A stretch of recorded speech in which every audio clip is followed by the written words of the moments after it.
Yeah, good morning, everyone, and thank you very much for having us here in Paris. And thank you especially to Valentina, who's done all the organising and contacting people for this morning session.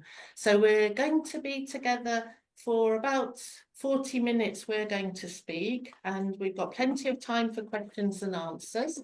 And also, we're going to stay here until about 10:30, even longer if you wish. Very, very happy to answer any questions, and also very happy to, just answer anything that you would like to talk about to do with internationalization and English medium instruction. So this presentation is going to be in English. Mais je voudrais juste dire pour ceux qui sont en Zoom, par exemple, que si vous voulez nous poser des questions en français, nous parlons aussi le français et donc vous pouvez toujours nous parler, mais la présentation ce matin est en anglais. So we're going to speak for about 40 minutes, and we're talking about internationalizing higher education.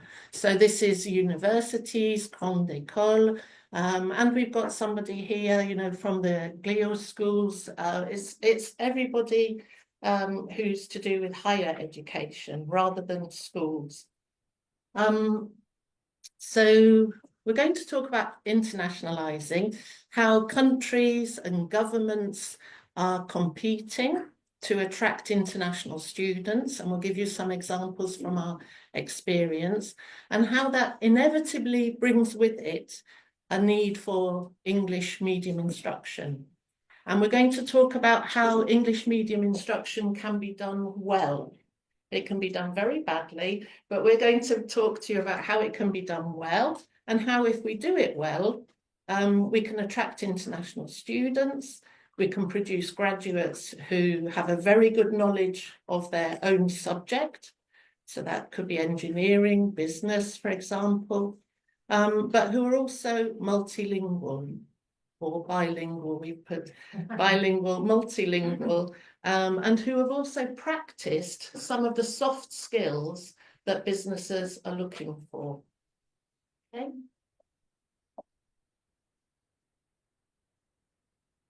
So we'll start with some nice photos of Oxford, because we are based in Oxford, and actually all these photos that you will see, we're going to show you real photos, not sort of something off Google.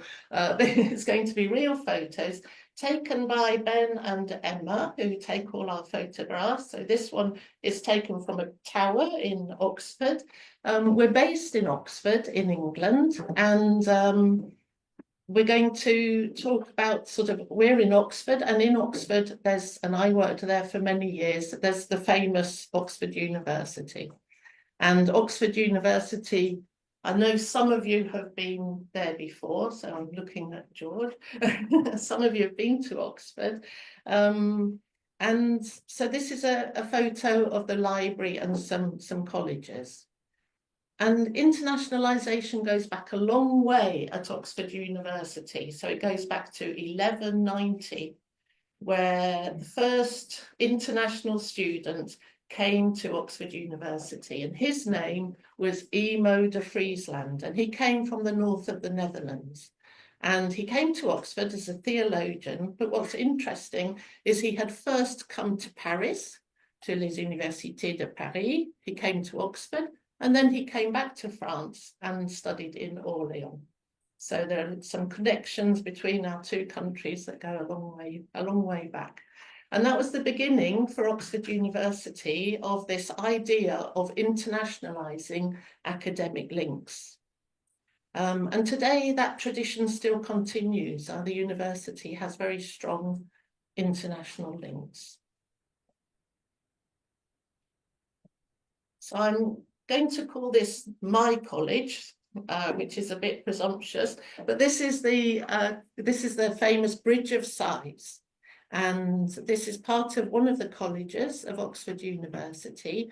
And I said it was my college because I was a student here a long time ago, but one of the first women in this college. So my bedroom was up here, and I used to live there. And what was very strange was that many years later, I came back to this college and I worked here, so not very far away, as the Director of International Programmes. And between those two times, I actually lived here in France. So I lived in France and I ran a language school and we worked with businesses here in France. So I returned here to be Director of International Programmes, and then the University of Oxford asked me to set up a research group into English medium instruction to see if it was a thing, to see if it was an important subject, which of course we now know is. So I worked in the Department of Education for many years, and we gathered research from around the world, particularly about English medium instruction in higher education. So what that research actually showed us was that, yes, that in EMI, English medium instruction is a thing that needs research.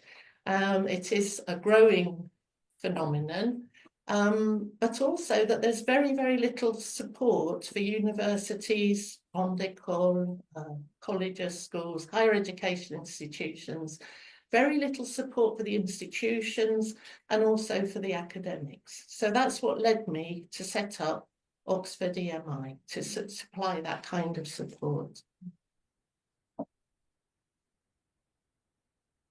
So I'd like to introduce you to a few of our team. We have four of our team actually have doctorates in English medium instruction. So these people have doctorates. We have specialists in, so this person is a specialist in IT and education. She's actually head of the department at the University of Oxford, and she helped us to develop our online courses. Somebody from the business school, different specialities, and some people live in other countries, in Korea, in Japan. And this person is Dr. Sahan, and she's a specialist in EMI, and I'm going to mention her again in a minute. So our courses are built on research, but we try and make them very, very practical skills for teachers in the classroom. And Tom will speak much more about that in a minute, in the second half of the talk.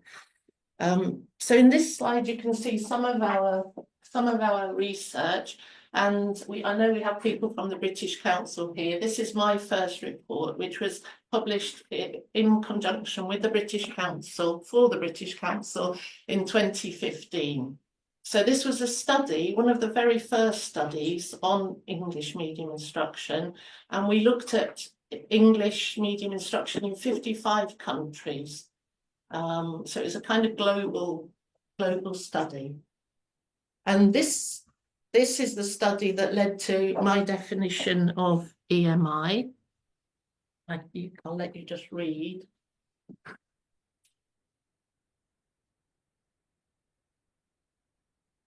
So this was in 2015, so actually we're in 2025, so we've been working on EMI for 10 years now.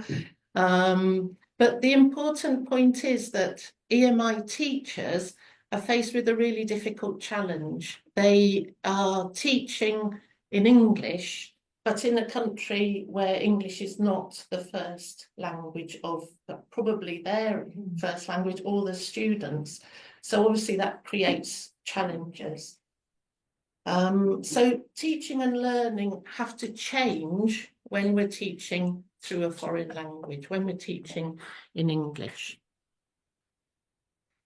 So EMI started being used by teachers of engineering, science, business. They were the first kind of areas to go EMI, but now there are many, many other subjects that are taught in English. So we've trained about 3,000 lecturers, maybe a few more, in different countries, and we have also worked here in France. So we work, as you can see here, both face-to-face in Oxford, in different countries. Here's Tom in Japan with the nice cherry blossom. And we do online courses which are either with a trainer or completely independently. And they all lead to a certificate for university lecturers. So this is the question to start us off, really. Is your institution international? Now, if you're thinking yes, why? What's coming into your mind? What makes you think that your institution is international? Well, there are many reasons why institutions internationalize, or they consider themselves international. And these are some of the institutions that we have worked with. Some of them are French, and they have told us why they're internationalizing. So I'm going to show you the reasons that they've given us. So they want international partnerships, for example, joint degrees or TNE programs. TNE is transnational education programs. Academics often want to have joint research projects, joint publications. They want their university to rise in the international rankings. Very often they want to attract international students and faculty. And one of the themes of today's talks is they want to produce graduates who are ready for work, so they know their subject, but they're also bilingual or multilingual. Now, in order to achieve all of those aims, universities are adopting more and more English medium instruction courses. They teach more subjects in English. So I showed you Carrie Shahan, Dr. Shahan earlier, and this is some of her work. So this follows on from the 2015 report. She has done an update in 2021, and we can see, we can confirm that English medium instruction is growing. It's growing all over the world. And governments around the world are investing huge sums of money and investing in projects to attract international students to their country. So, France is in competition with all these different countries to attract international students. So I'm going to show you just a few examples of countries where we work and that we know. And on these slides, you'll see the government project and also their aims, their targets for the number of international students. So here, this example is Korea, and they aim to attract 300,000 international students to South Korea. And their aim is to kind of position Korea in the top 10 global destinations for study abroad students.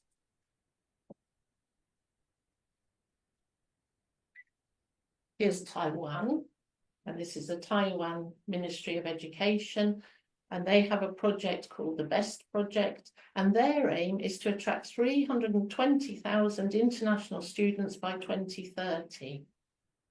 And it's quite interesting because the government wants to keep 70% of those international students in the country for at least 2 years afterwards. They have a huge electronics industry, and they want them to work in that industry.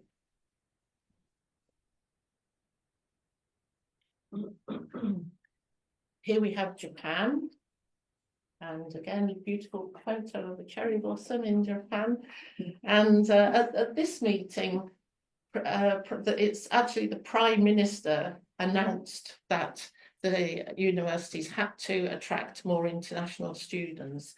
So his name, he's not the Prime Minister now, he was the then Prime Minister, Fumio Kishida, and he wants to attract 400,000 international students to Japan by 2023. And that comes from the fact that in Japan, the population of 18-year-olds has decreased, and they can't actually fill all their university spaces. And the Japanese government has predicted that by 2050, there'll be a 20% of empty places, excess capacity in Japanese university. So there's a race, a competition to attract international students to Japan. And their objective is to attract international students, but also to educate the Japanese students, to give them a global mindset. So that's actually set out in the government policy. We want to give Japanese students a global mindset. In Turkey, they also have a scholarships program. It started in 2012. And we can just see here how well they've done. They set out their targets and they've achieved their targets. They have attracted over 300,000 international students in 2023. So that's a six-fold increase in the number of international students in just a decade. And it's quite interesting to know that Turkey has become the 8th most popular destination for international students in the world. Now, here in France, I'm sure you know that there's a project called Bienvenue en France, and this is, France's strategy for attracting international students here to France, and to make institutions more welcoming to international students.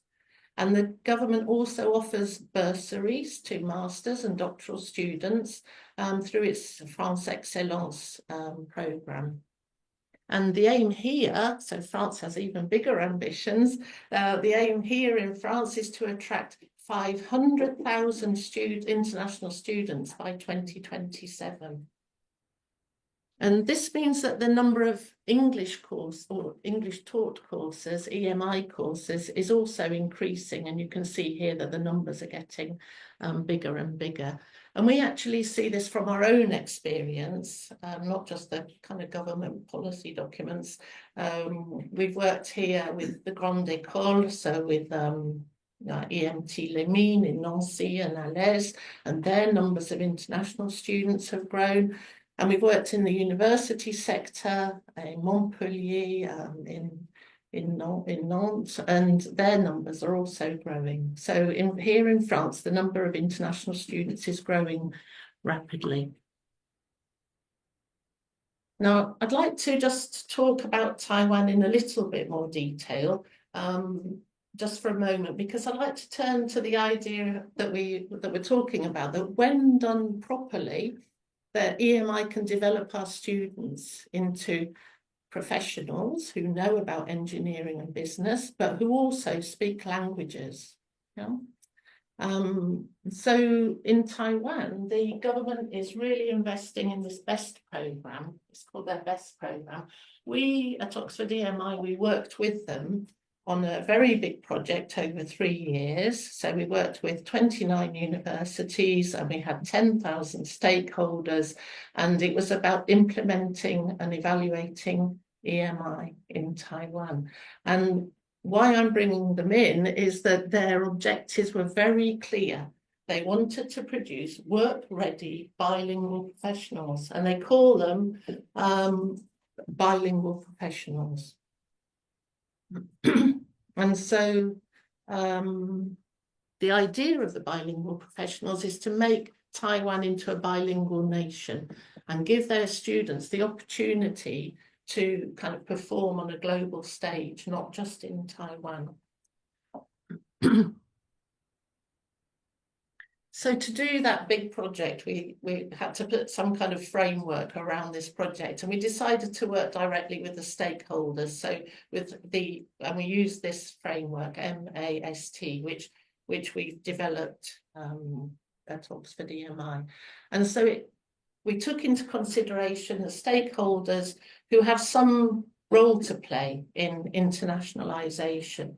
Now, we don't really have time today to go into like the whole detail of everything, but I would like to just give you a few examples just briefly of what that means.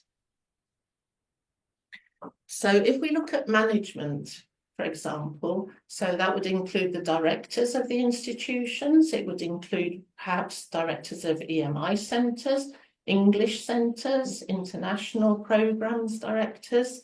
We can see some of their responsibilities. What do they have to do? I'll let you read.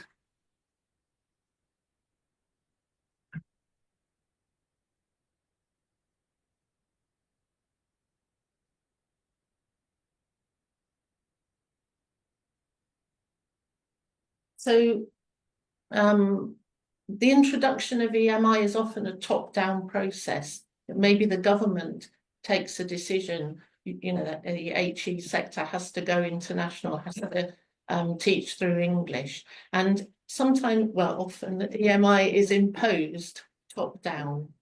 So it's the management's job to kind of decide on the size and shape of EMI in their institution and to communicate the policy, the institution, to take the government policy, to make an institutional policy and to communicate that to the other stakeholders.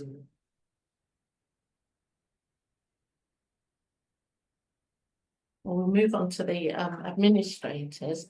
And when it gets to the administrators level, we're looking at the detail. Good morning. We're looking at the detail. And administrators have such a wide-ranging set of responsibilities, but they have to look, as you can see here. I'll let you read.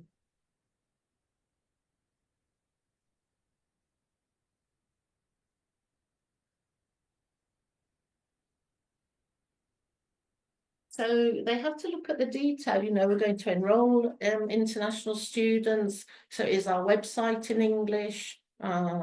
Is what kind of students, where are they coming from? Has that been imposed top down? Do I have any say in who we enroll? But also when the students arrive, what does my campus look like? Is it accessible? Can they navigate their way around the campus? So I'm going to just show you, these are actually from Japan. It's a university in Japan called ICU, and they've done a really nice job of internationalizing their campus. So we often go there and we work with them. But for example, their campus maps are in Japanese and in English. Here's a photo that we took in their library. You can just about make out, but these librarians speak English. They have their signs are in English. So everybody, and they actually have a really good stock of books, which are in many different languages. So they have internationalized their library. This is one of our team. He is actually Japanese, but he's trying to get his lunch. And so their cafeteria, they have a really kind of good system. It's everything's in is bilingual as well, and a variety of foods. I mean, everybody loves Japanese food, but they also have a variety of foods. And when we go and we stay in their faculty building, everything is labelled up. So they go to absolute detail of labelling up. Even the washing up liquid in my bedroom had a little label on it that says detergent. And this one I was very grateful for, because the washing machine is also has the explanations in English. So it's a very kind of welcoming, easy place to navigate. And here's something that's, you know, didn't cost very much. It's literally a paper booklet in my room that explains, there's a map with shops and restaurants, and even a very nice explanation of what's in the vending machine in case I'm hungry at night and I need a snack or something to eat. So it's thinking about the detail as well in these things.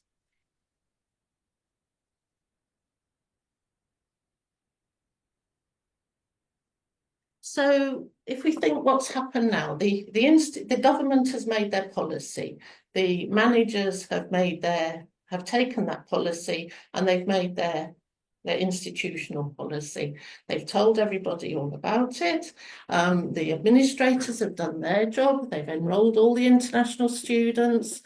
They've prepared the campus. Everything's looking lovely.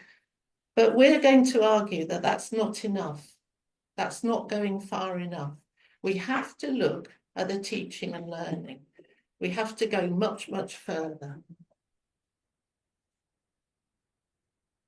So we have to make sure that teaching and learning, even though it's happening in a different language, is of a very high quality. Because we want to make that students need to be professionals as well as speaking English. And so the next group of stakeholders is the students themselves. So I'll just let you read.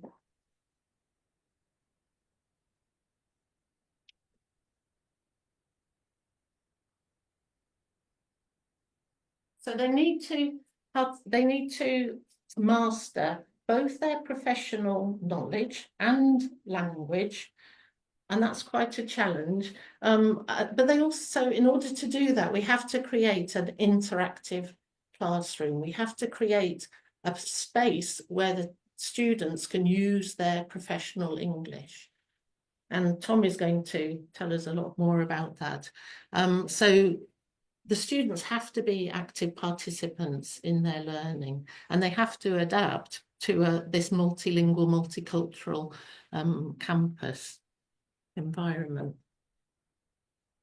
And the fourth group of stakeholders is, of course, the teachers. I'll let you read. So what's interesting from the research is that teachers are generally in favour of EMI, but they realise that they need some new skills.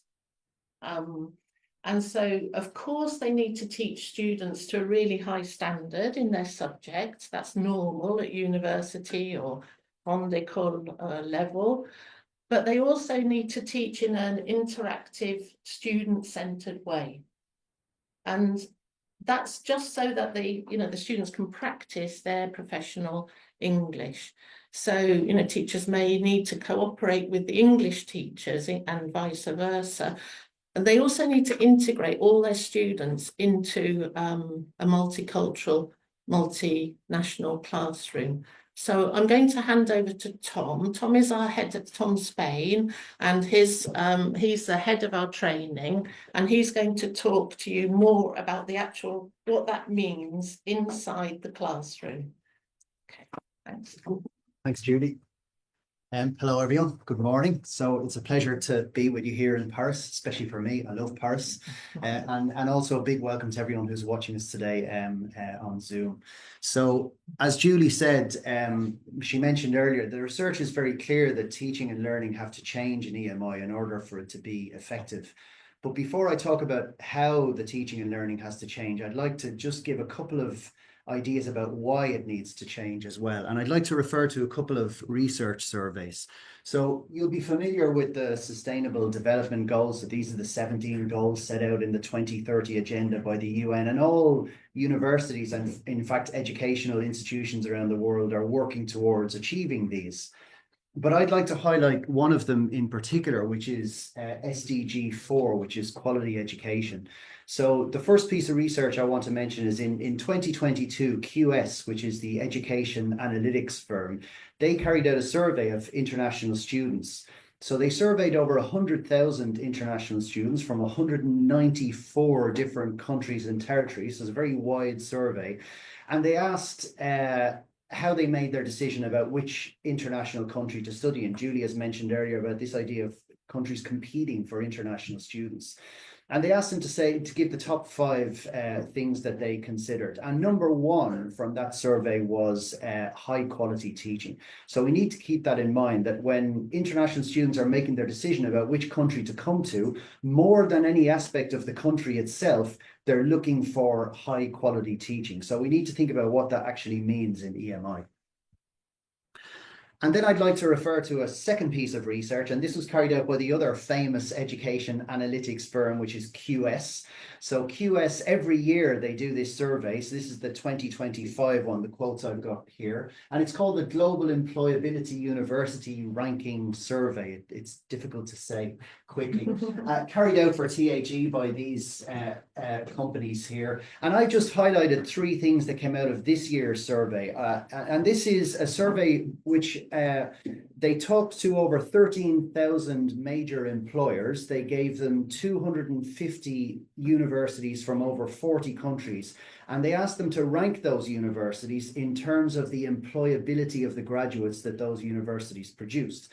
And then, of course, they asked them, well, you know, what are you looking for in university graduates when you're interviewing and recruiting? So three of the things I'd like to highlight is, first of all, they said, well, we're looking for practical skills relevant to the specific job or industry. I always feel that the word practical is the important one there.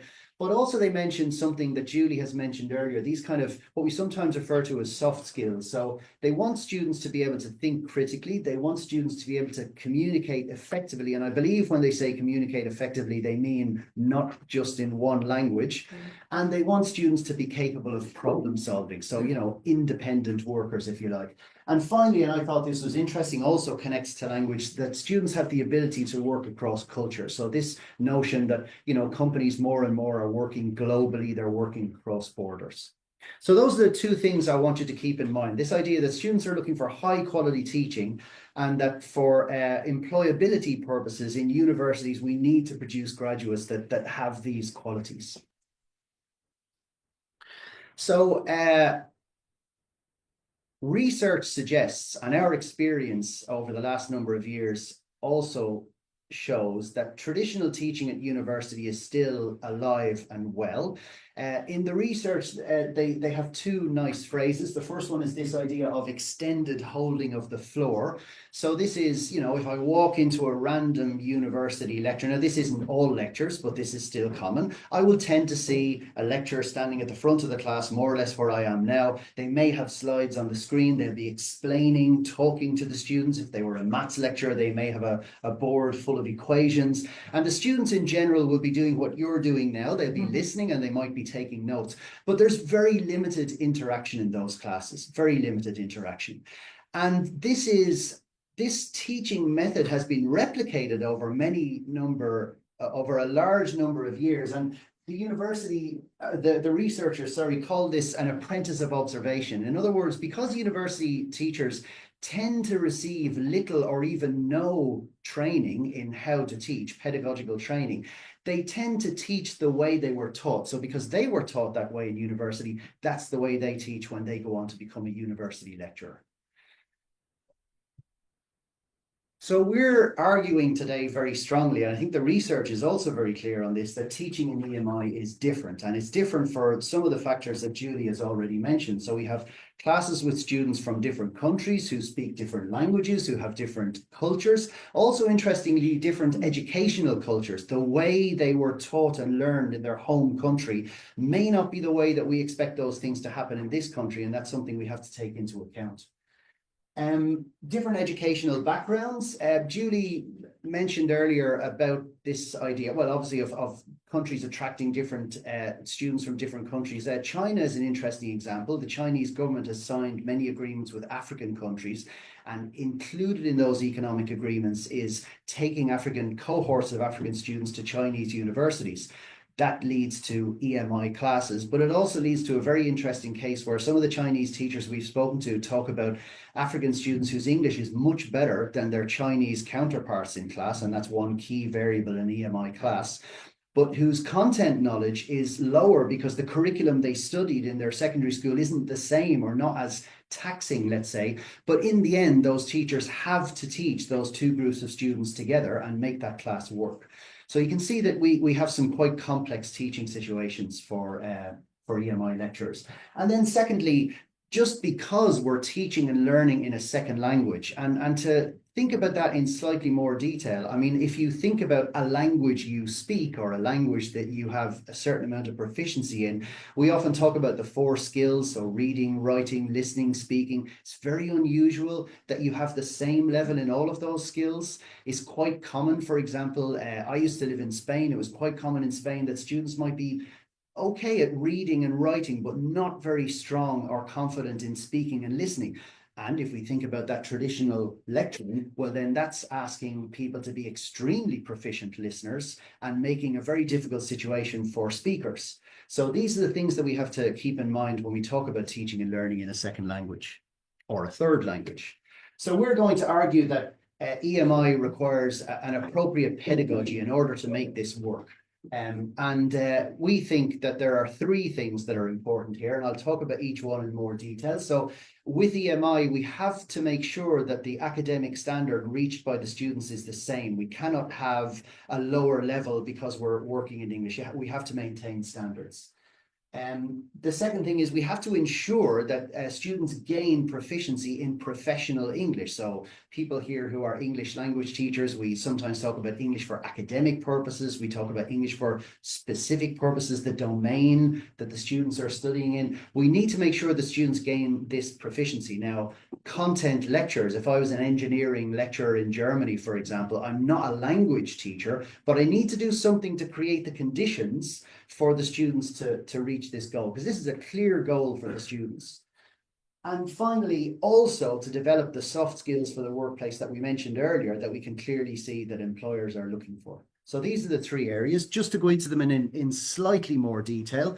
So if we talk about the first one, helping students to reach the same academic standard, well, one of the first skills for a teacher is this idea of modifying input. If I'm going to give the students texts to work with, I have to make sure that the texts are appropriate ones that the students can understand them. I might have to make a decision about how much I speak and how much I give to the students in written format, depending on their levels of English, which we just mentioned. I might want to have more pauses when I speak, longer pauses when I speak. I might make more use of visual aids to back up my linguistic message. So all of those encompass in that idea of modifying input. A second element, and this is quite clear from the research as well, is that there's an onus, a responsibility on the part of the teacher to know more about their students. Often if I ask a university lecturer, when I speak to them after observing a class, if I ask them some details about their students, they can often be a little bit vague about, and possibly even the student's name. Understandable, sometimes university lecturers teach large classes and have many classes to teach. But we really need an EMI to know a little bit more about their English levels and skills, about their cultural background, in order to be able to teach the class more effectively. And then one key concept in EMI is, because we're dealing with complex concepts, complex content, and because we're working in a second or third language, both for ourselves, the teacher, and for the students, we have to check comprehension on a much more regular basis. And I would argue that the traditional ways of checking comprehension in a class will no longer work. And I'll give an example of that in a moment. So the second area is this idea that we have to create the conditions for students to improve their English language. And that means that we need to create dialogue and interaction in the class. Now, we would argue that the dialogue and interaction that traditionally happens in a university classroom could be described by the first point here, teacher to student. So certainly, often what we see is the teacher will pause for a moment and ask a question, wait for some students to raise their hands. It's usually the same students, the ones who are more confident in speaking English or the ones who are cleverer, and choose 1 or 2 responses perhaps. And if one of the responses is correct, the teacher will be happy and will move on. Well, there are issues there for whether that comprehension check is comprehensive, but there's also an issue about who is getting English practice, because in that scenario, the person who's speaking English most and getting most practice is the teacher, but actually very few students, and some not at all, are speaking any English. And we know from research into language acquisition that in order to improve your language skills, and if I focus on speaking and listening, we know you need to practice your speaking, and you need to have the feedback of a listener in order to be able to improve your speaking. And that cannot happen unless we move to this second area of interaction. We need to have more student to student interaction. So The theory would be that if you randomly open the door of an EMI class in university, you should regularly see groups of students working together, not the more traditional method that I've described earlier. And this is actually a photograph from one of our training courses in Japan last year. We had quite an international cohort of teachers on that course. And you can see that we try to practice what we preach in the training courses. One of the ideas of that is to give the teachers a chance to see what it feels like for their classes if they adopted that methodology. And then the last area that I mentioned of the three is this idea of developing those skills for the workplace that we mentioned earlier. So by working in groups, by discussing their answers to a question in groups, students are doing different things. They will learn how to work with people from different countries and cultures. Now, that will only happen, by the way, if the teacher mixes the students in class. One of the things we often see in university classrooms is it's very easy to spot the international students because they'll often be sitting in country or language groups together, sometimes with an island of space around them. So there's an onus on the teacher here to get more involved in who works with who in the classroom to make this happen. Students will learn to communicate effectively with people whose English is different, and that could mean different in terms of level and skill. It could mean different in terms of accent. It takes a while to tune in and get used to somebody else's accent, but they will learn to do that if they work in groups over a period of time. They learn to work as part of a team to problem solve. Problem solving, if you remember, was one of the skills mentioned in that survey earlier, and to manage time and achieve deadlines when working in a team or in a group. We say group for a classroom, but I think that translates quite well to the idea of team in a workplace. So that's the argument for that more interactive group-based working methodology in EMI. And it's an argument that's not just one we're making here from a logical point of view, but also one that's backed up by the research. I'd like to finish by giving a more personal example. This is Connor. Connor is my nephew, and Connor studied political sciences for his bachelor's degree, and he took a year's Erasmus here in Paris. He was actually in Sciences Po. And when he did his classes in Sciences Po, they were in English. So he had politics classes taught in English for him and for other international students and French students in the same class. So EMI scenario. But interestingly, Sciences Po made French classes for Connor obligatory. He had to go to French classes. He was expected to learn the language, which we think is he was in an interactive style of classroom. He lived in a French-speaking home. So Connor actually successfully learned French in the year he spent in this country. He went on to go back to Ireland. I'm from Ireland, as is Connor. He went back to Ireland. He studied a master's degree in public policy. And even though his photograph hasn't changed, he's now a public policy expert. And he works for a multinational company based in Dublin, but obviously he's part of an international team. He travels for his work. And because his job is interpreting EU policy for the clients of his employer, he has to work in both languages, in French and English. So what we're proposing is that in universities and Grande École in France, if the classes are taught in that interactive way, creating the conditions for French students to work together with international students like Connor, learn English the way he learned French, that they too can become what we've described earlier in that Taiwanese project as bilingual professionals, which we think is the goal for both students and for the institutions themselves. So you'd be very glad to hear I've finished. So thanks very much for listening to us today.